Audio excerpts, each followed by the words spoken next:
Let's start. So basically आपने क्या किया कि आपने प्रोडक्ट्स को वैल्यूएट कर लिए, सैंपल्स जो कि आपके पास आए थे, और आपने ये भी चूज कर लिया कि उसमें से जो आपने ओबियसली कोई प्रोडक्ट चूज की होगी उसमें से आपने एक से ज्यादा सप्लायर से सैंपल्स मंगवाने हैं, ताकि आपके पास डिफरेंट ऑप्शंस हों कि कल को अगर आपकी प्रोडक्ट चल जाती है तो आपने सिर्फ एक सप्लायर से ही नहीं लेते रहना, क्योंकि अगर कल को वो सप्लायर आपको स्टॉप रिस्पॉन्डिंग करता है तो आप स्टक हो जाएंगे, क्योंकि आपका बिजनेस स्टक हो जाएगा, और you can't rely on one basically. So इस तरह से आपने डिफरेंट सप्लायर से सैंपल मंगवा कर प्रोडक्ट को टेस्ट करना है, और टेस्ट करने के बाद आप बेसिकली उस प्रोडक्ट को चूज करेंगे।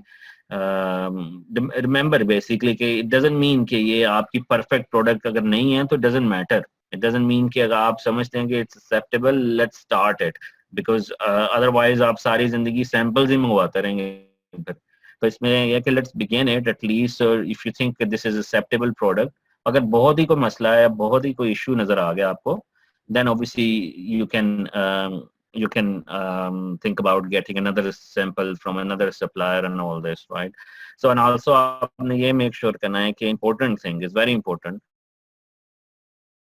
कि आपने highest profit margin products basically को choose करना है, और ऑब्वियसली इसकी ये कि लो कॉस्ट हो। ये नहीं कि आप कोई सप्लायर से कोई ऐसी चीज पिक कर रहे हैं जिसकी जो प्राइस है वो $10 से ऊपर है। Never ever go for, always pick for something जिसकी प्राइस 2 से $5 तक है। सो नेवर गो अबव 5 और 6 initially in your first order. So that's very important. Otherwise आपका सारा जो है कॉस्टिंग इनिशियली सारी आपको इनिशियली इश्यूज आएंगे आपके बजट्स में, अगर आपका बहुत ज्यादा बजट नहीं है तो। अच्छा, इसके बाद लेट्स मूव ऑन। सो इसमें ऑब्वियसली आपने क्या करना है, क्योंकि ऑब्वियसली जैसा कि हमने वहाँ पहले देखा था कि हमने ये सब कुछ जो हम कर रहे हैं वो हम कर रहे हैं प्राइवेट लेबल। प्राइवेट लेबल का ऑब्वियसली लास्ट टाइम हमने काफी डिस्कस किया था डिटेल्स में कि प्राइवेट लेबल क्या होता है। प्राइवेट लेबल्स ये कि आपका जो ब्रांड नेम है वो बेसिकली क्या होगा कि आपका ब्रांड नेम उस प्रोडक्ट के ऊपर डिस्प्ले करना है आपने। सो आपने for example let's see some real-time examples on Amazon.com. Let's make some assumptions कि आप जो है वो पिक किया, अगर किसी ने पिक किया है जी पावर बैंक फॉर एग्जांपल, या फॉर एग्जांपल ये वाला वॉल चार्जर, अगर किसी ने वॉल चार्जर को पिक किया एज देयर प्रोडक्ट, आपने वॉल चार्जर के ऊपर let's click on this. Okay, so इस वॉल चार्जर के ऊपर आप जैसा कि देख रहे हैं एंकर लिखा हुआ है इस वक्त। अब इस तरह इसी प्रोडक्ट, अगर आपने कोई इसी तरह की प्रोडक्ट को चूज किया है, आपने अपना जो ब्रांड नेम चूज किया होगा उसको यहाँ पर या कहीं भी आप बेहतर समझते हैं उस प्रोडक्ट के लिहाज से वो कहाँ पे डिस्प्ले होना चाहिए। तो बेसिकली आपने इसलिए वेरी इंपॉर्टेंट कि आप जब ब्रांड नेम को पिक करें तो इतना बड़ा भी ब्रांड नेम पिक ना कर लें। ये नहीं कि आप पूरा नाम लिख लें कि जी जैसे for example learning with earning है, it's very big name, you should never go for learning with earning name, क्योंकि आपको कल को ये प्रोडक्ट पे अगर डिस्प्ले करना है तो आप लर्निंग विद अर्निंग नहीं कर सकते, but may be you can display LWE।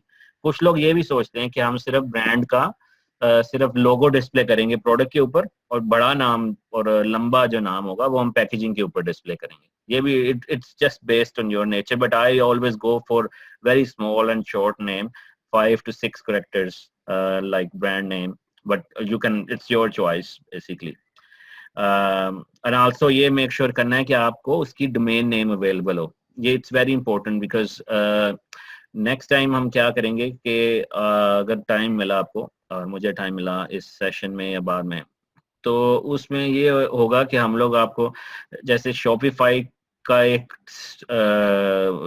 Shopify की इंटीग्रेशन अमेज़न के साथ करके दिखाएंगे, ताकि आप बाद में क्या करेंगे उसी डोमेन पे Amazon की इंटीग्रेशन शॉपिफाई के साथ, जो लोगों को शॉपिफाई का नहीं पता, it's more of like e commerce platform जहाँ से आप बेसिकली अपनी प्रोडक्ट्स को ऐड करते हैं और फिर शिप भी कर सकते हैं वाया Amazon। सो अगर शॉपिफाई पे ऑर्डर आता है तो आप सिर्फ जस्ट 1 क्लिक और Amazon फुलफिल करेगा, ठीक है, Amazon शॉपिफाई के साथ लिंक हो चुका होगा। Amazon अपनी API अलाउ करता है शॉपिफाई के साथ इंटीग्रेशन के लिए, तो हम ये भी देखेंगे अगर हमें अगले कुछ सेशन में टाइम मिला। तो आप बेसिकली डिफरेंट चैनल्स पे सेल कर रहे होंगे अपनी सेम प्रोडक्ट, बट सिर्फ और सिर्फ Amazon ही इसको फुलफिल कर रहा होगा, क्योंकि Amazon it's a it's warehouse basically जहाँ आपकी सारी प्रोडक्ट्स हैं. सो आप उसके साथ ड्रॉप शिपिंग भी कर सकते हैं और भी बहुत कुछ कर सकते हैं, क्योंकि आपकी जो प्रोडक्ट्स हैं वो इस टाइम वेयर हाउस, अमेजोन के वेयर हाउस में पड़ी हैं.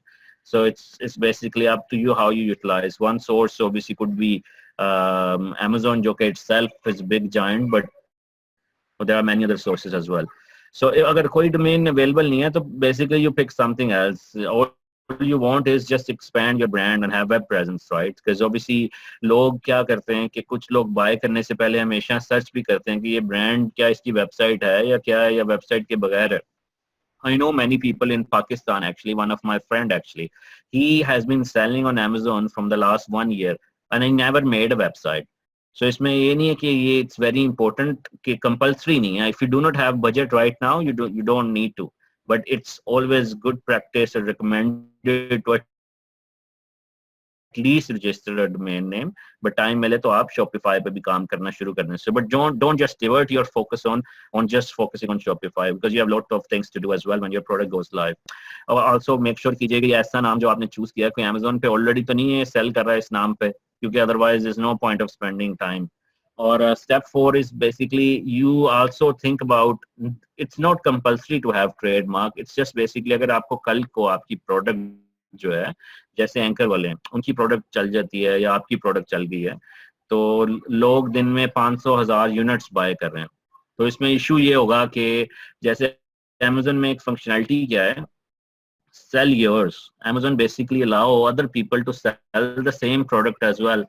Amazon कहता है कि अगर आपके पास इस तरह की प्रोडक्ट है जिस पे एंकर लिखा हुआ है, इस तरह की प्रोडक्ट लोग चाइना से क्लोन करवा लेते हैं वो प्रोडक्ट्स, बिकॉज वो देखते हैं यार इसका बेस्ट सेलिंग रैंक जो है वो तो ऑलरेडी काफी चल रहा है, तो हम इसी तरह की प्रोडक्ट लेके इसके अंडर लिस्ट कर देते हैं. जैसे आप देख रहे हैं इसका इस वक्त एक सेलर है, तो फिर क्या होगा, जो दूसरे लोग आपकी प्रोडक्ट को कॉपी करेंगे वो यहाँ पे सेल ऑन Amazon करके यहाँ पे लिस्ट कर देंगे. और ये जो ऐड टू कार्ट बटन है, ये ऐड टू कार्ट बटन उस प्रोडक्ट को ऐड करेगा जिसकी प्राइस कम होगी. और भी काफी चीजें होती हैं कि बाय बटन को हासिल करने के लिए, बट बेसिकली प्राइस अगर कम है या और चीजें उसकी डिफरेंट है तो वो आपका ऐड टू कार्ट बटन ले जाएगा आपकी लिस्टिंग का. तो उसको कैसे अवॉइड किया जा सकता है कि आपको ट्रेडमार्क रजिस्टर्ड करना होगा. Trademark is basically brand registry, अभी हम आगे बात करते हैं, बट ट्रेडमार्क इज लाइक आपका ब्रांड नेम कोई भी और यूज नहीं कर सकता. मींस कि अगर आपका एंकर ब्रांड नेम है तो आपने इस नाम से रजिस्टर्ड कर लिया एक ब्रांड नेम, और इसको अगर कल को कोई भी यूज करता है तो आप उसको लेटर, लीगल लेटर जो कि ट्रेडमार्किया वाले ही प्रोवाइड करते हैं, या और भी लेटर्स मैं आपको प्रोवाइड कर दूंगा. मेरे पास भी काफी लेटर्स पड़े हैं इस तरह के टेम्पलेट्स जो कि आप उस सेलर को भेज सकते हैं, और वो सेलर बेसिकली अगर नहीं उतारता उस वक्त तो आप Amazon को कंप्लेन करेंगे और Amazon उस सेलर को आपकी प्रोडक्ट से उतार देगा ताकि आपकी सेल को इम्पैक्ट न करे. सो फॉर एग्जांपल अगर आप चूज कर रहे हैं कि लर्निंग अर्निंग, राइट, सो आपने अगर ये ब्रांड नेम चूज किया, आप सर्च कर रहे हैं कि क्या ऐसा कोई ब्रांड नेम एग्जिस्ट तो नहीं करता. अगर वो नहीं एग्जिस्ट करता तो वो कहेगा कि भाई नहीं एग्जिस्ट करता, अगर एग्जिस्ट करता है तो आपको नहीं अलाउ करेगा वो रजिस्टर्ड करने में. तो इस तरह से basically it's a bit of slow at the moment, but ये अभी आपको सर्च रिजल्ट्स में ये आगे जाके शो करेगा, राइट. सो इस तरह से basically as you can see, right. So इसमें अर्निंग फॉर लर्निंग इस तरह के सिमिलर रजिस्टर्ड हैं जैसे कि आप देख सकते हैं. Okay, let me read few questions. So profit minimum maximum कितना होना चाहिए? आई ऑलवेज रिकमेंड ऑलमोस्ट 40% होना चाहिए एटलीस्ट मिनिमम, अगर आप प्रॉफिट कैलकुलेट करना है किसी प्रोडक्ट का. लास्ट टाइम मैंने काफी डिटेल में बताया था कि किस तरह से आप अपना प्रॉफिट कैलकुलेट करते हैं पर प्रोडक्ट. बट ऑब्वियसली अगर आपने Amazon का भी देखना है कि Amazon किस तरह से आपका वो कैलकुलेट करता है प्रॉफिट मार्जिन, तो there is a page as well which actually you can see कि Amazon अपना एक कैलकुलेटर भी प्रोवाइड करता है. सो Amazon अपना कैलकुलेटर प्रोवाइड करता है जिसमें आप अपनी प्रोडक्ट प्राइस डालते हैं, तो वो बेसिकली आपको बताता है कि आप कितने सेव करेंगे इस प्रोडक्ट के अगेंस्ट. मैंने लिंक ये शेयर किया. Amazon को Shopify के साथ लिंक करना है, Shopify को Amazon के साथ लिंक करना है. बाद में अगर आप चाहते हैं कि आपकी प्रोडक्ट डिफरेंट वेबसाइट्स पे अवेलेबल हो और अमेजोन से लिंक हो, क्योंकि वेयर हाउस में अमेजोन के पास पड़ी हुई है, तो अमेजोन बेसिकली वो शिप करेगा।